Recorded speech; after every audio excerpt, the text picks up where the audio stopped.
The distinction between equality of opportunity and equality of outcomes has truly become a thought terminating cliche in our times. What does this mean?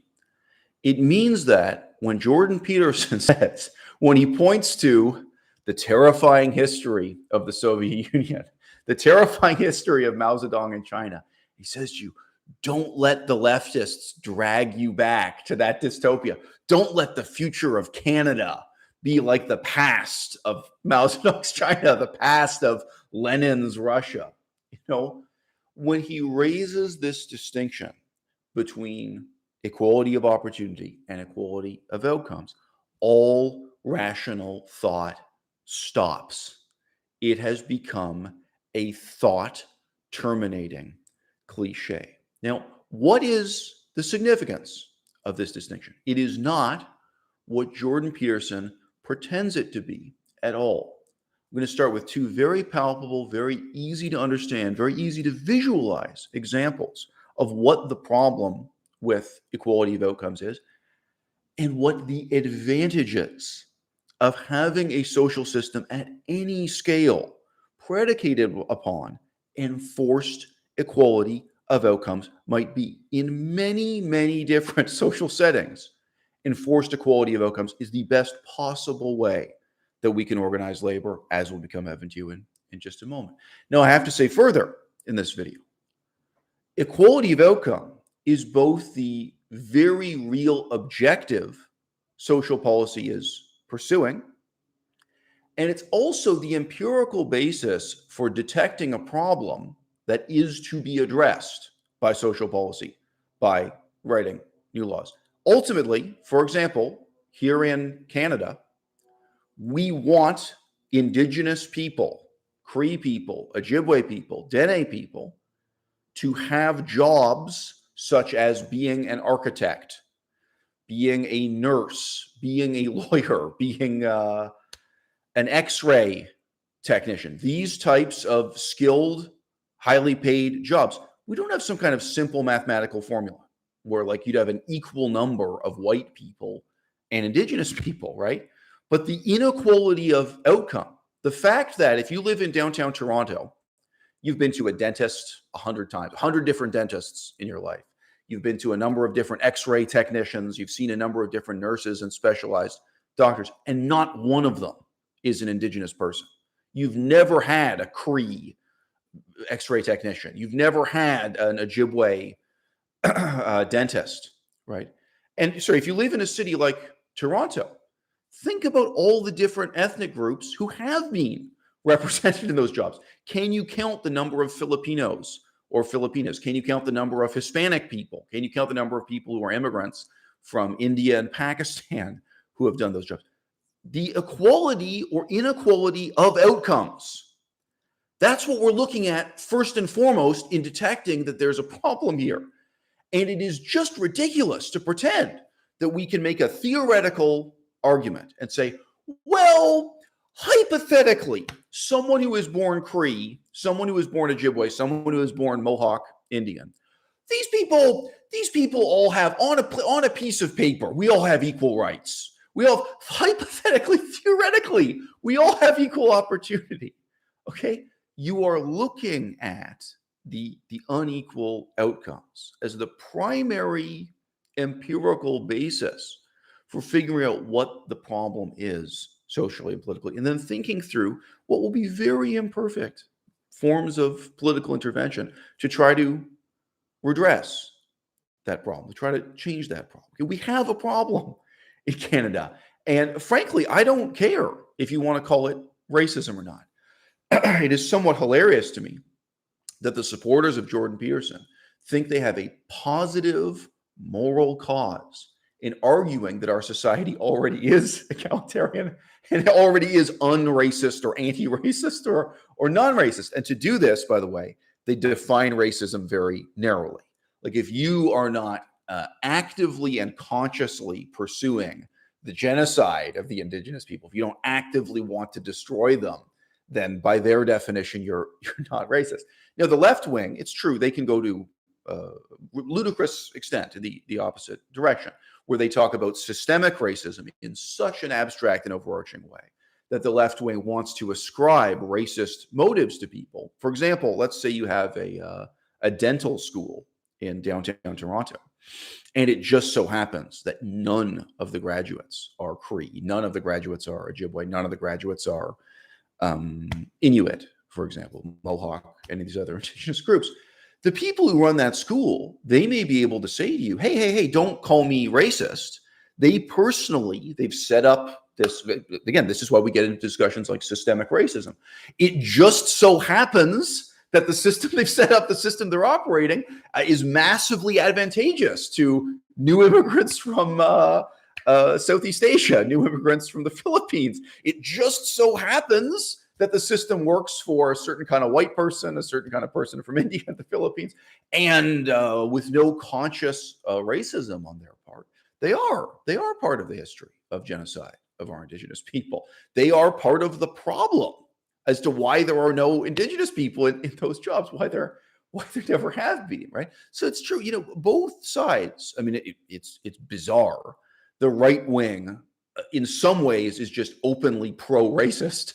And then on the other side, they've embraced this rationalization of our society that Jordan Peterson flagrantly, demonstrates, of trying to claim that we already have achieved not egalitarianism per se, but meritocracy.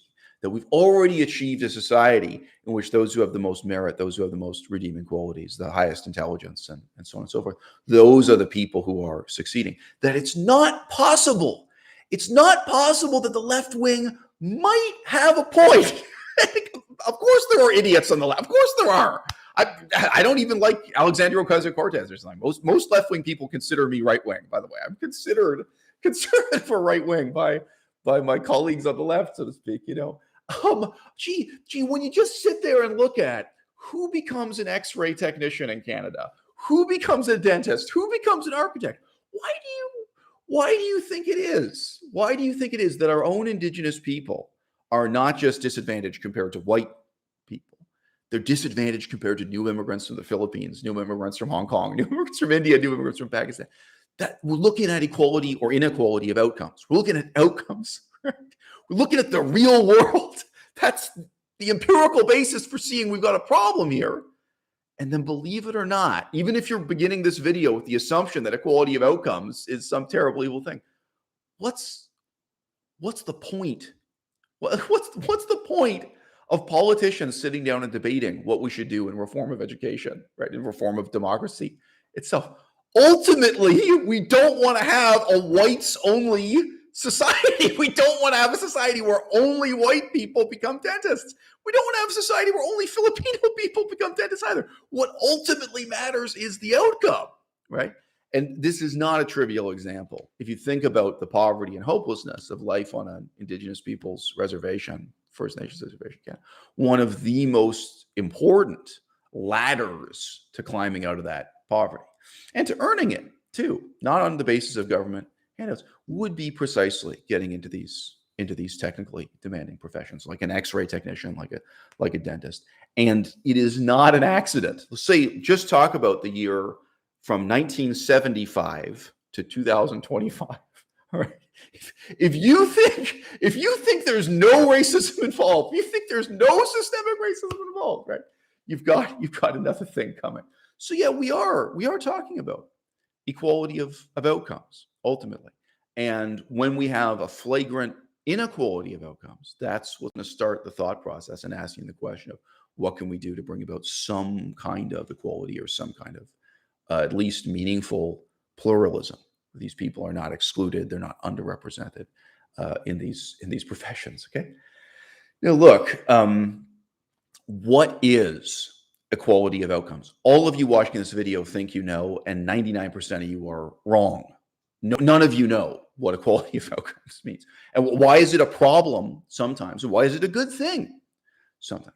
Okay, you have a military base, you have a military camp where you've just recruited a bunch of guys. Let's just say they're recruited pretty much at random. Melissa and I have looked into this.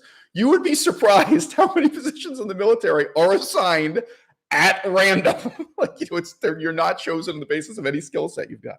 They say, okay, we need 20 guys to learn how to drive a tank. That's going to be there. So this is an assault vehicle. It's a big, heavy assault vehicle. It's slow moving. All right. Okay, we've got a cohort of 20 guys who are all going to go through this training simultaneously. A couple of these guys, it turns out, at random, used to work in construction, operating heavy machinery, steam shovel, these big, slow-moving, heavy machines. And they start the course on how to operate a tank at a huge advantage.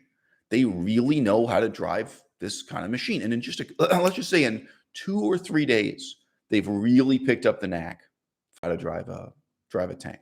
Okay. Now, I admit I'm actually influenced by documentary film footage I saw from many decades ago. Today, probably driving a tank, I don't even know if they use a mouse and a joystick or what. Like today, these things will be computerized to an extent. But I remember what old-fashioned tank controls were like. But in any case, I think my hypothetical example still stands. Okay, now there are some guys, out of these 20 guys, there are a few of them, that grew up on a farm driving a tractor. Okay. And then there are some guys who grew up just driving a car. And then there are some guys like me, by the way. I've never driven a car in my life. They have no experience driving anything, right? So you have a very real inequality in this training program. Some guys really pick up the knack with just a few days. And let's say you have a test, you have an exam, where either you get an A+, A, B, C, D, or you fail. Okay. All of these guys get paid exactly the same salary. You have equality of outcomes already here, right? The guy who is the most naturally gifted, naturally talented at driving a tank, he's going to get paid the same amount as a guy who's lacking this kind of background experience, lacking this kind of preparation, who really struggles to pick up the knack of driving a tank. You're not going to pay a bonus. You're not going to pay a higher salary. Everybody in this tank unit gets exactly the same wage, same pay grade. It's equality of outcomes. Okay, we'll come back to that. And there have been people who believe, oh no, we should reform the military so that we pay incentives. We have incentive-based pay, so we pay bonuses. Can you imagine? Can you imagine that goes horribly wrong? Oh yeah, we should reward people for being daring, for taking risks in the military. We should reward people for having a high body count, for massacring and slaughtering a lot of people. Oh yeah, you can get into the really fucked up history of trying to incorporate free market methods of incentivization into the military. Okay, here's another kind of enforced equality, and this is why this is such an important thing. How you organize any kind of institution, a business, a unit of the army, or as I'm going to say in just a moment, a department of a university, right? How do you pay professors? It's a question that probably touches Jordan Peterson very directly. Okay. You say to these 20 guys who've signed up to do this training course, we are going to have enforced equality of outcomes. At the beginning of this class, none of you can drive a tank. You all suck. If you took the exam today, you'd all fail. None of you are going to write the exam until every single one of you can pass with an A+. You're going to come back here and do the same training exercises together, day after day after day after day, until the weakest of you, the stupidest of you, can pass with an A+. Enforced equality of outcomes. So what happens? There were a couple of guys who had an advantage. They used to work in construction. They used to drive around this kind of machinery. Okay. Within 1 or 2 days, they've got the knack down. But they don't just go and write the exam and pass and leave, leaving the incompetent students behind. No. They stay in the class. They demonstrate for the other students. They start building esprit de corps, right? You become friends with the other students. You go through this process together. And they get to know each other. Say, oh, hey, Jim. Oh, well, I grew up on a farm driving a tractor, so it was easier for me to pick up the knack. Yeah, it's really not like driving a car at all. Here, I'll show you, right? They go through the process together. The students that are more advanced help train or at least demonstrate or set a good example for the students who are more backward. And you then have an educational process with a required forced equality of outcomes. That is the best way you can possibly train a group of 20 guys to be ready, not just to drive a tank, to be ready to fight and die for each other. Right? Esprit de corps matters. The attitudes, the cooperation, right? Now, guess what? There are disadvantages to a more free market competitive model, right? Where you just say, oh, this guy, he learned in only 2 days. We reward him, we promote him, we pay him more, we get him out, we put him out in battle immediately. We don't keep him here doing the exercise again and again with the weaker students. Now we browbeat and insult the weaker students. Say, why can't you be like Dave? He was able to pass with an A+ after 2 days. Here, you're still here after 2 weeks. You know, we're going to pay you less. We're going to demote you. We're going to punish you, right? Think about the attitudes that creates internally, competitive attitudes, internal resentment, hatred. You're forcing the weaker men to hate and resent the stronger men, right? The men they should look up to and get along with and be friends with. You're creating a situation that's the exact opposite of what you want within a military unit. Now, sorry, I won't digress on this too much. All around the world, the default in the military, the vast majority of militaries are organized with a tremendous amount of wage equality. All right. By and large, within the Marine Corps, the guy who is the smartest, the bravest, and the hardest working is paid the exact same amount of money as a guy who's stupid and slow and weak and cowardly, and they work together. And so I've already alluded to this. If you think there's some simple solution to put in, for example, a reward for body count, say, okay, the guy who shoots the most people is going to get promoted, is going to get a higher wage, is going to get a higher salary. This has been studied, okay? It creates a lot more problems than it solves. You can have a guy who was an excellent soldier and who really did the right thing in a battle. He really did what mattered. He did something that was of crucial importance and required skill and self-discipline. And he only shot one person, you know, like what his role was in the battle, right? You have another guy who screwed up the battle, who ruined everything, but he carried out a massacre, like the My Lai massacre in Vietnam. He went from door to door and shot a huge number of people. And you're giving him the medal, you're giving him the pay bonuses just because of the body count.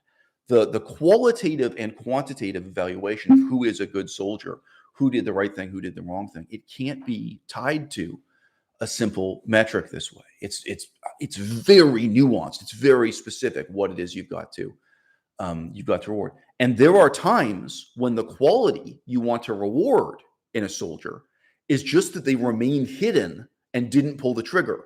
Like they would have screwed up the battle for everyone else if they had suicidally rushed in and taken a risk, or if they'd gone for the maximum body count, if you had these other incentives. It's like, no, you have to play your position. You have to remain in a hidden defensive position and not shoot anyone. That's your contribution to this battle, right? So you say this is the reality of, look, enforced equality of outcomes. It's not what people think it is. It's not what Jordan Peterson thinks it is. It's not the problem with communism. It doesn't explain the difference between Joseph Stalin's regime and the quality of life people had in Switzerland during the same period of time. Pick any Western democracy in Europe. In Denmark, the difference between South Korea and North Korea cannot be elucidated, cannot be explicated in terms of equality of outcomes versus the absence of quality of outcomes. Now, I'll say this real quick, and I will use some counterexamples to my own position. I understand why this catchphrase has caught on. It's not that there are no circumstances in which it isn't worth talking about. Within the Army, what is the difference between a good unit and a bad unit? Being in a really terrific elite unit with highly motivated, highly moral, highly disciplined, highly competent guys, and a good chain of command where people trust their commanding officer, they can report problems to him and he solves them. Being in a good Army unit and being in a terrible Army unit where you're suicidal, where you shoot yourself in the foot to get into Army service, like a really depressing, really awful unit in the Army. What is the difference between the best unit you can be a member of in the Army and the worst unit? The difference is not equality of outcomes. It's totally irrelevant to that. Now I'm going to move on to, um, the example of how universities are organized. I think Jordan Peterson himself feels that what's wrong with the university system is that a truly great professor, a truly excellent professor, is paid the same amount of money as a poor professor. And obviously, he thinks of himself as one of these extraordinarily gifted, extraordinarily important professors, unlike these schlemiels down the hallway who he thinks aren't pulling their weight. Now, and if you're within the army, you might feel that way also. You might feel this kind of resentment that you have the same pay grade, you have the same reward. Now, I think the ultimate example of the limits of enforced equality of outcome is probably the organization of a taxi driving company. Everyone accepts the idea that if you are the driver of a taxi who works longer hours, who transports more customers, if you do a really great job as a taxi driver, and all of this relies on the technology of the meter measuring how far they've gone and what they've done. New technologies like Uber and Lyft take this even further. We all think that there should be inequality in how much a driver of a taxi is paid, as opposed to a taxi driver who, at least theoretically, is lazy, who just parks his cab next to the sports dome and puts his feet up and waits for a customer for long hours. That we want to reward the taxi driver who's in a more entrepreneurial way, going out and seeking more customers, driving around, trying to find his next customer, and not living a more relaxed life. Everyone can see the disadvantages of having a taxi company that pays all of the cab drivers equally, where you just have a standard wage, a standard salary, no matter how generous, and where driving a taxi is not linked to performance in any way. So, this is the kind of argument you get into for the value of equality of opportunity. Now, driving a taxi, there's almost no other job like it. You have a situation where you say, okay, at least hypothetically, every man employed by this taxi company, I'm going to give you exactly the same car. You're going to have identical cars with identical paint jobs. I'm going to give you the same education. You're going to have the same training. You're going to have the same opportunity. You're going to be able to drive around these streets. And also, the client relationship is almost totally anonymous. So it's not even the case that one of you has a better network of social contacts or something. You have a circle of friends here who want you to drive them. That can be the case, by the way, even with limousine drivers. It's interesting how totally different the market for limousine drivers is. Who do you want to drive you to your wedding in a fancy limousine? That actually depends a lot on social contacts, who you're friends with, who you know, and this sort of thing. But people do basically ride a cab at random. The customers will just take whatever taxi happens to be there. They don't scrutinize the driver. They don't think about how well they know him. They don't think, is this a good driver? There's really no evaluation. And thus, they generally don't discriminate against a Pakistani taxi driver as opposed to a white taxi driver. They'll just take whoever happens to be driving a taxi. There are many unique elements to, driving a taxi as a model. Okay, let me ask you, do you think you can take the meritocracy of the taxi meter, this remarkable computerized device that sits in a taxi, and apply it to the American army conquering and occupying Iraq and Afghanistan? Do you think you can have a meter, put it on the helmet of the soldier, and measure how far he's marching, how many times per day he fires his gun? Like, what do you think the metrics are that make a good soldier, where when he comes back to base, oh, good work today, Wilkinson. Okay, you get a $50 bonus. Wow, you really put on the miles today. Like, you marched further, you walked faster, you shot your gun more times than the next soldier. I would go so far as to say nothing else in our society is like driving taxis. Nothing. Sorry, might as well. These are my own books. I published 2 books this year, and this is the accumulated wisdom on political philosophy of a lifetime. A lifetime cut tragically short. This is No More Manifestos, and this is Future of an Illusion. Looks just like me. Um,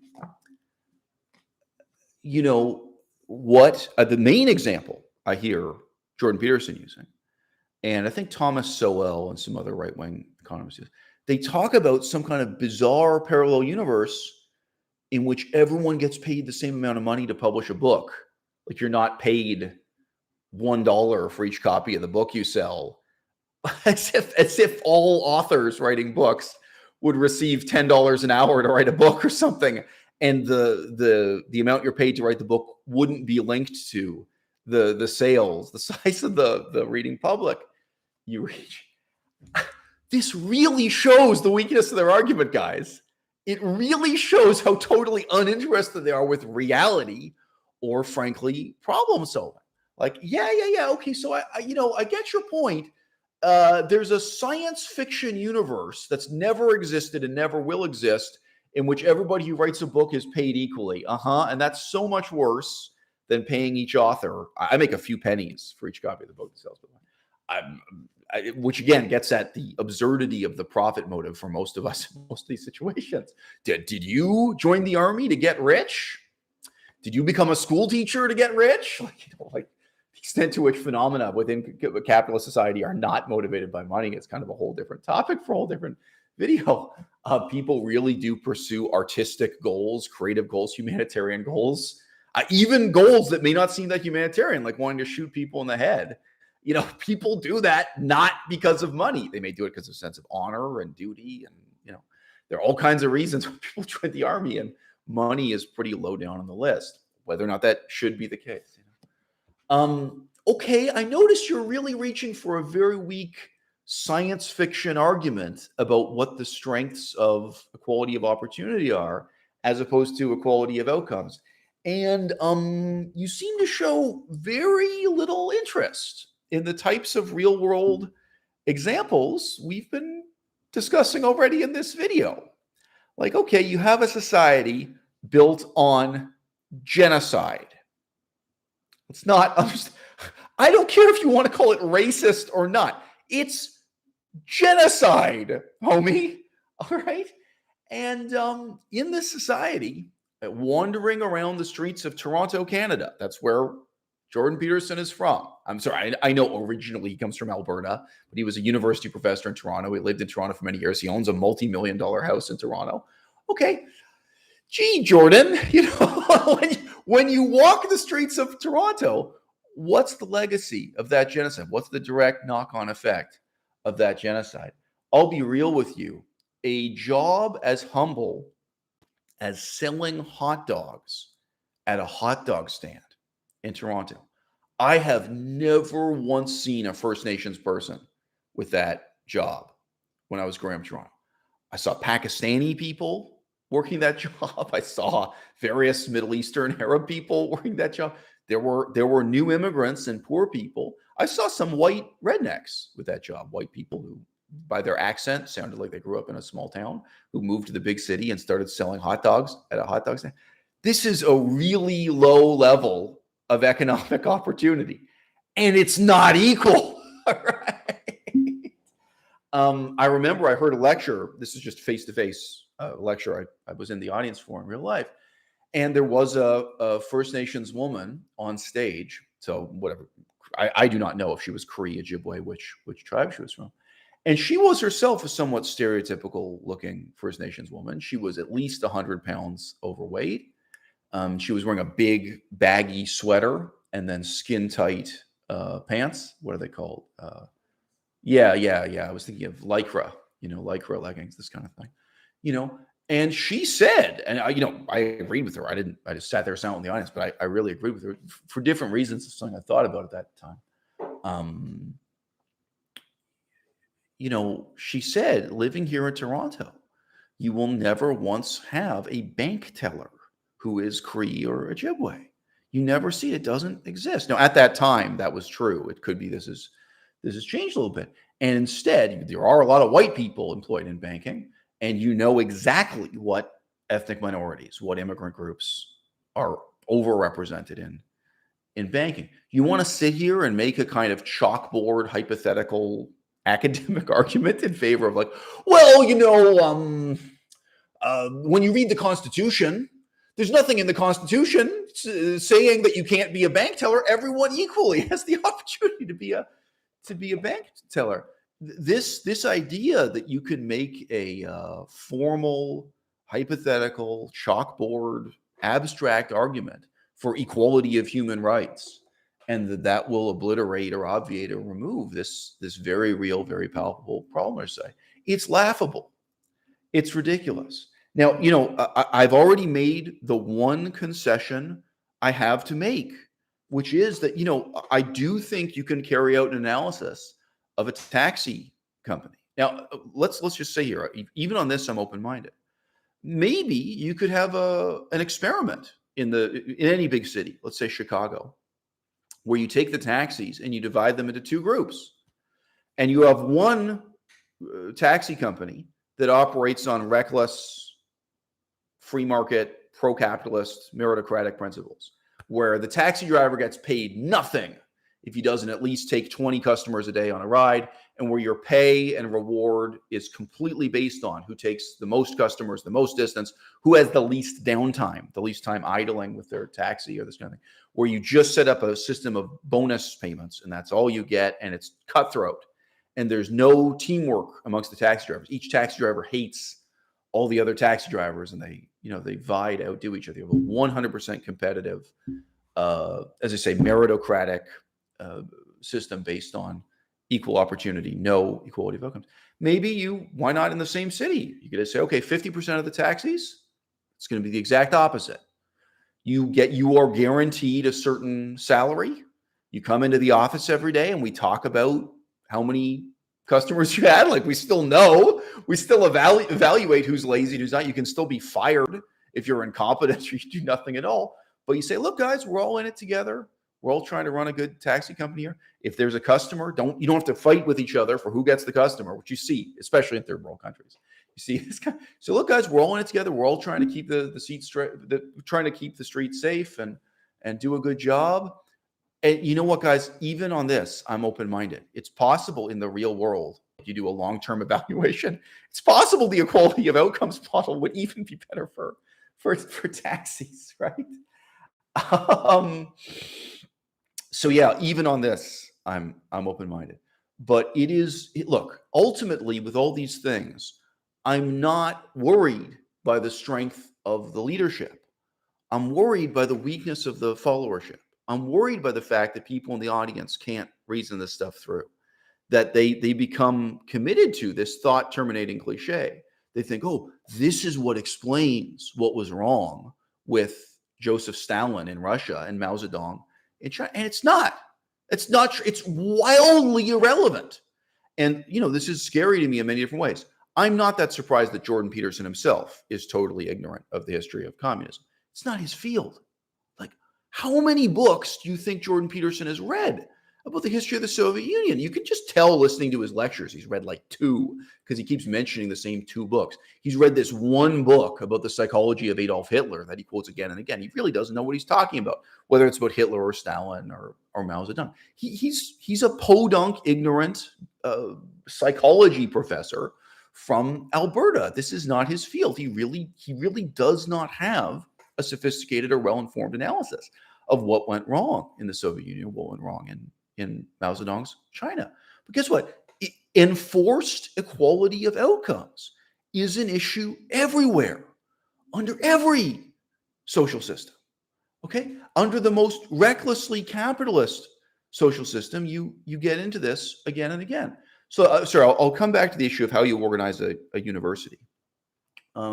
Let's just talk briefly about a daycare center. Now, I think about this partly just because we walk past a lot of daycare centers every day. I am currently not tempted to open a daycare center, but I could. It's kind of an interesting challenge. All right. If you have a daycare center where you pay your employees a bonus because they are the one who runs up to and greets the parent when the parent comes in to collect the kid, you can even itemize it. Did you shake the parent's hand? Did you hug the parent? Did you reassure the parent and make the parent feel positive? So I think you can imagine in a daycare center, this is one of the most dreaded responsibilities. Like, oh, fuck, I have to go deal with the parents. Like, okay, like you're there, you're trying to play with the kids and keep the kids happy. And then these parents show up. Oh, okay, let's go deal with the parents. Like, and you have to do it every day. So you try to incentivize them and reward them. Say, look, I'm only going to pay you $5 an hour. I have a checklist of things here. Who is the first employee to run over and hug the child when it arrives? Who is the employee who runs over and shakes the hand of the parent and reassures?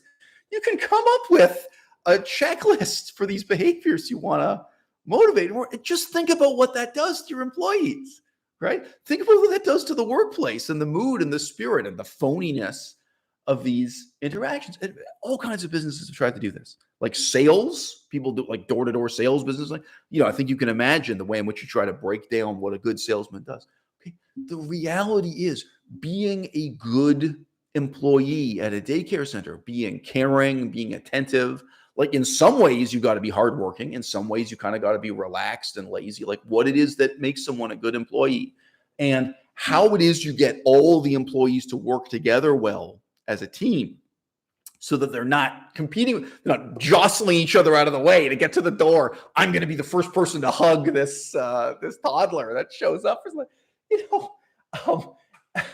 It's very, very hard to break this down the way we do driving a taxi. We have a meter. Say, oh, you're a good employee. I think you can imagine how quickly this would go off the rails. This would create a horrible workplace.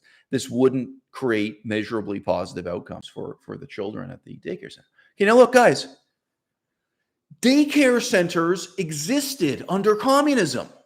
Every communist country had daycare centers. Even poverty-stricken ones like Cambodia and Laos and stuff, okay? Daycare is something that's existed. It's existed under feudalism. It exists right now in Saudi Arabia under theocracy, right? Like daycare is not only capitalist, it's not only democratic or something. And, like if you actually carry out like a comparative analytical study of how daycare works in different countries around the world, you'll probably be shocked at how much they have in common. How different is daycare in Chile and Saudi Arabia and communist China right now in Beijing? Actually, okay, let's a really direct comparison. Beijing, China versus Tokyo, Japan. Tokyo, Japan is totally capitalist, totally democratic. Beijing is totally communist, totally anti-democratic. Walk into a daycare center, and you can even interview the managers, interview whoever's in charge in this daycare center. So equality of outcomes is real. It's reality. It's how the world really works, okay? To a massive extent. It's both, the way we detect a problem in society, like do you have equality of outcomes or not, right? It is also the solution we're aiming for. Very often we're trying to create equality of outcomes, right? Okay, so let's put ourselves in the position of Jordan Peterson. Jordan Peterson's philosophy of human inequality has two different counterposed functions in his life. Now, one of these I've already made videos about in the past, and one I have not. One I'm talking about for the first time here today. Part of what made Jordan Peterson so appealing to a mass audience in Canada and the United States when he first started to become famous, it was not that he presents himself as a strong man, as a powerful, charismatic, strong leader. It's the opposite. He really presented himself as a wounded bird, as a broken, disadvantaged person. And this was made especially powerful and tear-jerking, eliciting sympathy and pity from his audience, in that he sat down and gave interviews with TV Ontario, with the local TV station in Canada. I see your comments coming in. That's correct. He would break down weeping a lot on camera. He would break down weeping openly. He talked about how his daughter was born inferior. He talked about himself as a person who was born inferior with these terrible, inexplicable health problems, both mental and physical. And he talked about his daughter as someone who he believed it was hereditary. He believed his daughter was also born with these terrible disadvantages. He presented himself, and again, this is in his writing still, his writing hasn't changed, as one of the losers in society. And a palpable aspect of his argument for dominance hierarchies his argument for the lobster model of society, what he has to say about lobsters, which is completely unscientific and anti-scientific. It's actually presenting him and his daughter as the losers in our society, as the people who are dominated and not dominant. And it's an argument ultimately for the poor and the downtrodden and unfortunate in our society needing to become drug addicts. He used this. This is kind of, you could call this phase one of Jordan Peterson's career, is presenting himself as a loser, presenting himself as a man of sorrows, presenting himself as a man who was on, yes, antidepressants, but also benzodiazepines, and I will say perhaps other drugs. If you look at the list of drugs his daughter was on, it is a very, very long list of drugs that his daughter was taking. I do not know the whole list of drugs Jordan Peterson is on. I know the list of drugs his daughter is on because she posted it on the internet as part of her argument for her own crazy diet that supposedly healed her and made her whole. So you have a significant part of Jordan Peterson's career as a public intellectual where he is presenting himself as one of the losers in society. I think it's fair to say that for the most part, that has now flipped. Now, I say for the most part intentionally. I think sometimes he still breaks down weeping. Sometimes he's still this man of sorrows character. But most of the time now, he and his daughter present themselves as carnivores, as lions, as the top of the dominance hierarchy. Jordan Peterson, especially when he talks about his experience in the university, both verbally and in his books, he talks about himself as being one of these amazingly gifted people, someone who's born, he sometimes says 1 in 1,000, 1 in a million.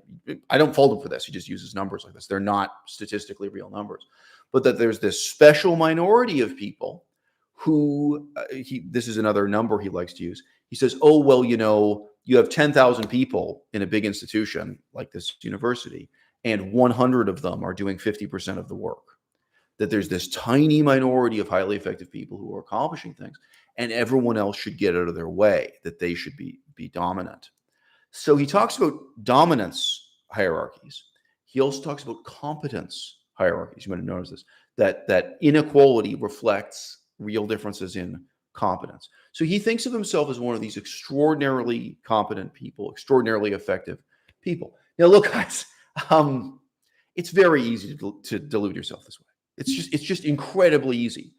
I've been an English teacher myself, and I was much more intelligent than the other men teaching English as a second language. So I'll use one example, Vientiane, the capital city of Laos. That's not the way the place is actually pronounced in Laotian, by the way, but that's the English mispronunciation.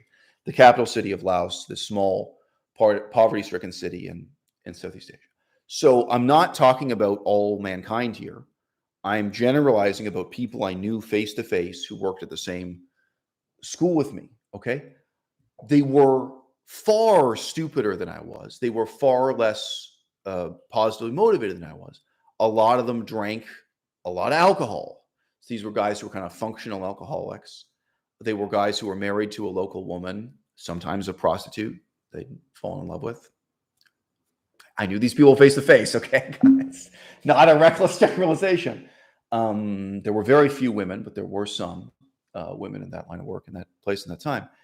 And, a lot of these were guys, they really had not read a book since they graduated high school.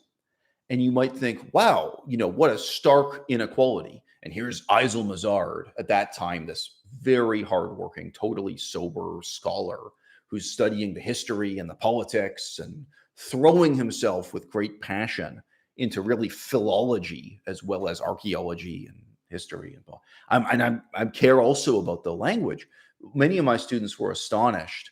I would explain Laotian grammar using a mix of Laotian and Pali. I knew the ancient language. So it'd be like having an English teacher who can get up and use Latin to explain English grammar.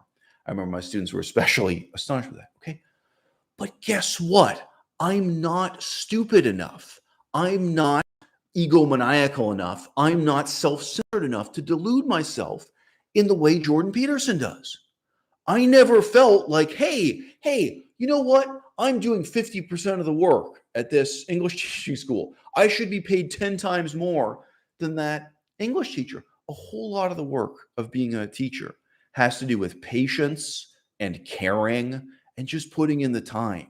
Like, no matter how smart I am, let's say I have 20 students in a classroom. There's a guy down the hall who's half as intelligent as I am and half as hardworking. He's helping 20 students also.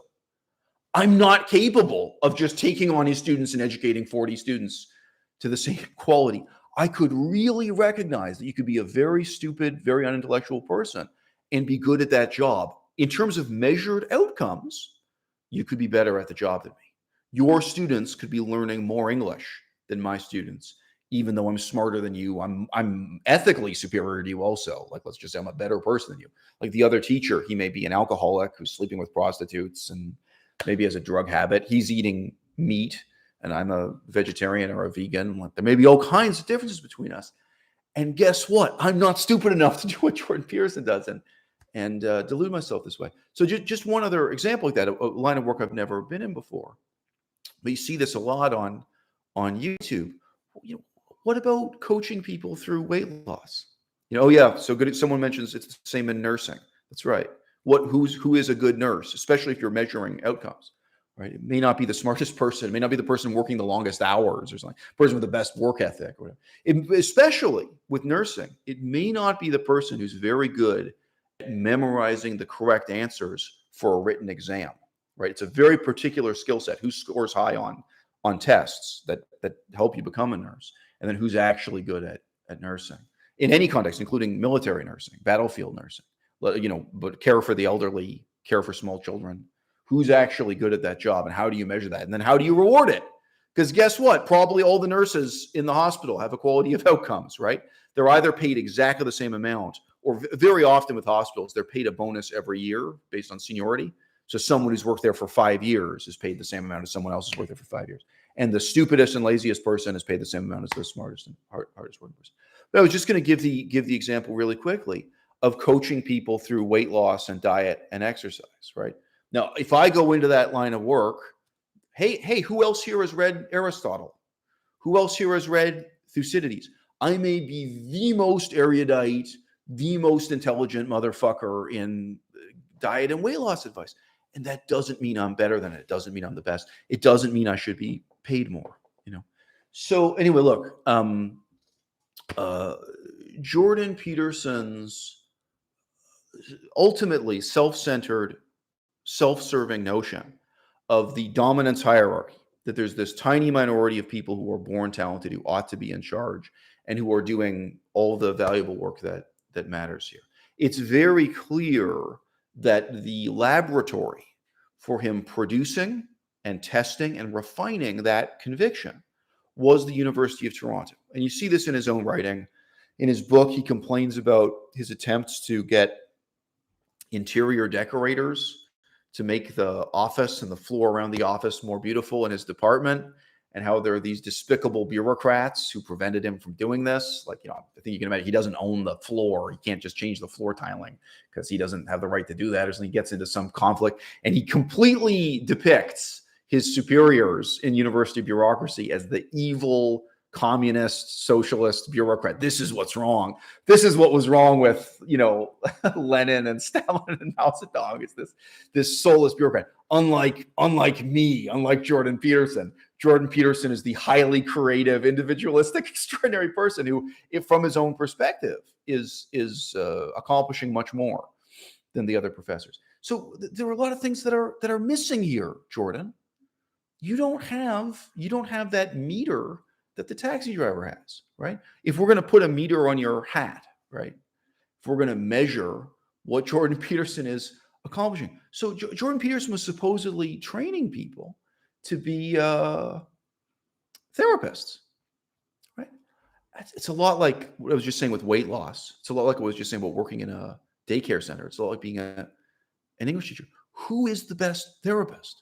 Like, for one thing, Jordan Peterson, you don't educate twice as many students. It's not like quantitatively, like, oh, well, you effectively trained a greater number of therapists than the professor down the hallway that you think is a schlemiel, right? The best therapists are not going to be the people who score the highest on a written exam, who memorize the answers and do really well on standardized testing like the GRE exam or something. And like, how do we measure the outcomes for those therapists, right? And then how would we trace this back to you and say, oh yeah, it's because Jordan Peterson, he gives these really charismatic lectures, so therefore he's producing a greater quantity or greater quality of therapists in this training. It's ludicrous, right? It's ludicrous. And if you actually attempted to measure these things with real social science methods, the findings you're going to have will be paradoxical. They're not what you're expecting. Now, I feel I already outlined this in enough detail with talking about the military.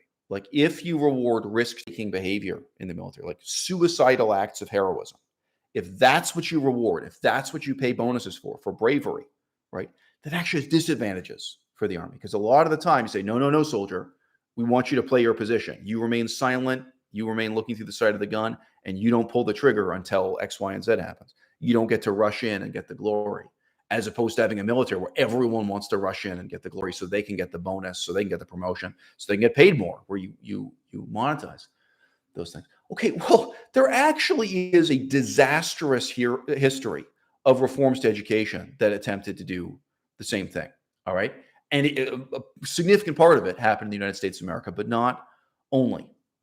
So I'm going to use language education as an example because it has an outcome we can all visualize very, very easily. All right. Now, we had a program at the University of Toronto for teaching Hindi. Hindi is a modern language spoken by millions of people in India. And I knew the professor. She hated me, but we had a lot of friends in common. I had a lot of anecdotes about her. And she made it her mission in life to, this is just out of a sense of egalitarianism and fair play, her own moral sense of what's right and wrong. She came up with these incredibly detailed and tricky and painstaking tests that included face-to-face interviews to try to determine and detect which students already spoke Hindi before they entered the course. So she learned all these little shibboleths. There are certain words in Hindi like yeah, informal words that aren't in the dictionary, that you only know if you grew up with the language. And she would catch out these students. Now, why were these students trying to get in the course? They'd be students predominantly who grew up in India, and they really did already have some level of ability in Hindi, and they just wanted to be able to get an A+ and boost their grade average without any particular effort. So they would pretend they didn't speak Hindi. Now, India is a huge country. Sometimes they'd have a seemingly convincing story. They'd say, oh, I grew up in the far south of India where no one speaks Hindi, everyone speaks Tamil. They'd have some plausible story. She really made it her mission to eliminate these students so that she only had students who were beginning on day one of the course with no prior background in Hindi. So you had a fair starting point. Okay, as soon as you pay professors more on the basis of how many students score higher levels on the language aptitude tests at the end of the course, you get a perverse incentive to do the exact opposite. And I've seen it. I've seen this in real life with language courses. Okay. You say, okay, look, guys, we're like, hypothetically, we're going to pay you nothing as a professor, but maybe we pay you $5 an hour. We're going to have an incentive-based free market competitive system that's based on, at the end of the course, how high your students score in this aptitude test. We can take this a step further. So like you have a fixed test. Like in Chinese, you have HSK1, HSK2. So there's a test they have to meet. We're going to give you a bonus if the students can finish the course early. Like your brightest students, they're ready to write the final exam only after 3 months. Well, if you can get them out of the seats faster, we're going to pay you a bonus for that too. So you're going to train up these students as fast as possible to as high a level as possible. And then we're going to pay you a bonus on that basis. Guess what happens? The teachers compete with each other to try to force the weaker students into the other teacher's classroom. This is real. This really happens. Like at the level of primary schools, middle schools, and high schools, you get the whole school is in a conspiracy to force the bad students to go to a different school so that the teachers will get paid their bonuses for getting the high grades for the high. right? Where they like you have a student maybe who has dyslexia, and they conspire to kick the student out of the school and get them reassigned to another school, right? And you can get that from classroom to classroom. Oh, I don't want to teach the dyslexic kid. I want to make sure that kid's assigned to this other. Where it's not about helping people as much as possible. It's about helping people as little as possible and only getting the students who need the least help. So you could have University of Toronto at that time had huge numbers of students from India. You can pad your whole class.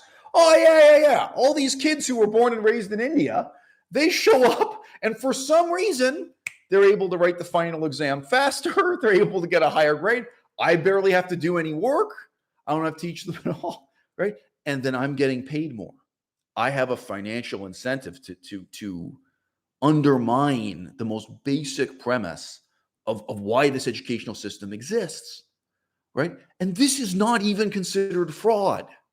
I defy you. What I just described, teachers avoiding the weak students and only wanting the stronger students who will get a higher test score, so the teacher gets paid more, so there's a higher bonus. And sometimes so the school itself gets some kind of bonus, like there's a collective bonus often, in addition to the particular.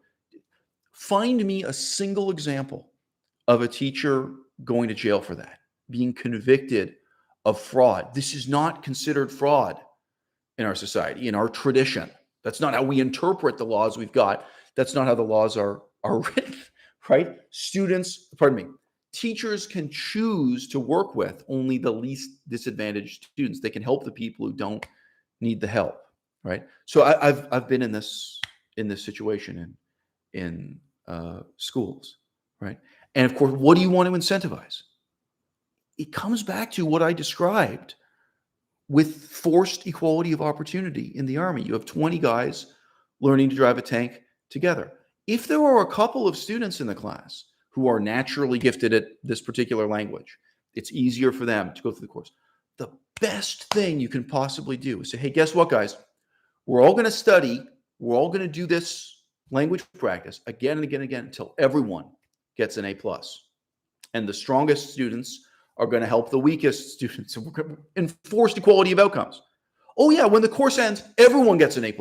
We're not interested in distinguishing who's better and who's worse. So guess what? Like if you really at a high level of ability in this language, you shouldn't take the course at all. But if you happen to be especially gifted at this, you're going to spend your time tutoring and helping the weaker students so they reach that same level and you can finish the unit and move on. Because we're all going to stay here. We're going to stay here for as long as it takes. So like unit 1 in the textbook. Oh yeah, the strongest students, they can finish unit 1 in 3 or 4 days. But we're all going to take 2 weeks and we're going to practice the dialogue. We're going to practice the grammar again and again and again until the weakest students can nail it. They've mastered unit 1. And then we move on to unit 2. This is enforced equality of outcomes. Okay. So look, that's the end of my video. It's terrifying to me that people are so stupid and so mean-spirited that they want to latch on any excuse for what is nakedly a doctrine of racism, nakedly a doctrine of elitism. It's not a solution to any problem that he's posing. He's not trying to help the downtrodden. He's not trying to help within Canadian society. The Cree, the Ojibwe, the Mohawk, and you see them on the fucking street, Jordan. You walked past them in downtown Toronto. And I'm sorry, but I've lived in Saskatchewan. I know in Alberta, it's even worse. You walk past those people on the street every fucking day. I had a conversation with a guy. Melissa saw this. It was at a round table in a restaurant. There was a guy who's a career university professor. He's an old man now. I think he's over 70. His whole fucking career is a university professor. And he said some shit about how First Nations people are equal now. And what I said to him, without missing a beat, I said, the gym you go to, because he'd mentioned a lot of old men. I forget if he did Pilates or yoga or what, but he's got a gym membership and he's trying to make it to age 80. It's not that he's a bodybuilder, but he goes to an expensive gym. I said, the gym that you go to, have you ever seen one First Nations person there? Have you seen one Cree or Ojibwe or Mohawk or Inuit person inside the gym working next year. Just one ever in your life. Just bet you we could take that way further. I could ask him, okay, so you're a career university professor. What percentage of your students have been First Nations? And what percentage of your colleagues, the other professors of First Nations, at that gym, what percentage of the sexy instructors in leotards? Because I know you do this yoga shit and you get to stare at a beautiful woman in skin tight clothing. What percentage of the instructors are First Nations? And I know you see First Nations people every day. You may step over them on the sidewalk. They're here. You can't ignore them. You see them every day. This is the totally unequal society you live in. You want to tell me, oh yeah, we have equality on paper, like we have equal rights in theory. We have equal opportunity. Okay, let's say the first phase of thesis formation, right? The phase of saying as a hypothesis, we have a problem here. Before even getting into what specifically is going to be the solution, it has to do with recognizing inequality of outcomes. And maybe it's a real mysterious thing to figure out. Okay, well, why is this the case in 21st century Canada? For me, I've done enough reading. It's not that mysterious. But look, I'll give you an example of an evil policy that neither the left wing nor the right wing are willing to engage in to help First Nations people. Okay, but I'm willing to do this. All right, I am willing to regard this as a necessary evil.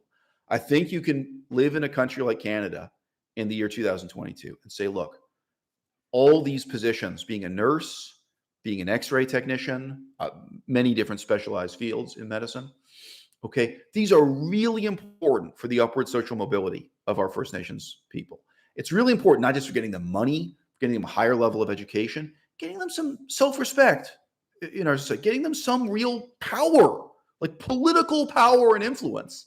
If you become a nurse or an X-ray technician, you and your children and grandchildren will have a kind of self-confidence in democracy and government that they wouldn't have otherwise. This is important in terms of moving up in your participation in a democratic society. By the way, my own grandmother is a great example of that. I just say she was a poor immigrant from a poor immigrant family. She became a dentist, and then she became a professor of dentistry. And she was obsessed with her own political voice in democracy. She thought everybody in government should listen to her, lecture to them constantly. She became a kind of hyper civic activist in her old age. I think, frankly, people in Canadian government could do without her perspective. But that was, it really did give her a kind of self-confidence to try to influence Canadian politics. Okay. Well, guess what?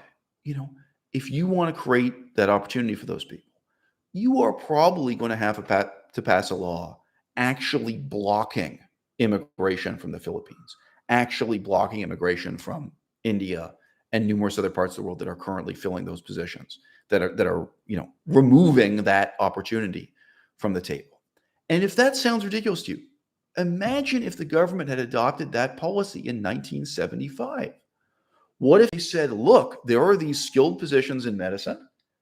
For all I care, it doesn't have to end with medicine. It's the example I'm using for different reasons. One of the reasons I'm using it as an example is that competence or incompetence in being an X-ray technician is objectively measurable. It's not about whether or not I like you. It's not about whether or not I'm racist against you. Like you may really be racist against people from the Philippines, but you're not going to question the fact that someone is a properly qualified X-ray technician and they are taking the X-ray to see whether or not you're dying of cancer or something. You rely on them having this objectively verifiable form of competence, right? That is, again, part of why it has been an important source of upward mobility from people from third world countries, people who are disadvantaged in terms of racism and our attitudes. If the government of Canada had adopted that policy in 1975, if they had adopted that policy in 1985, if they had even adopted that policy in 1995, we would be living in a very different country today, okay? And it would be a different country. It would be a better country because of enforced equality of outcomes. We have a government that's willing to say, look, there are talented, hardworking people in the Philippines, and there are talented, hardworking people in India who are willing to come to Canada and do this job. And we are not going to let them. We're going to prevent that because we have to really take seriously, even if it's on a completely unsystematic basis, how it is we're going to deal with, how it is we're going to overcome our own history of genocide. So, guys, when political demagogues give you these lectures, present you with these philosophical tenets, sorry, I don't know what the fuck is wrong with you, but you have to realize they're doing it for a reason. All right.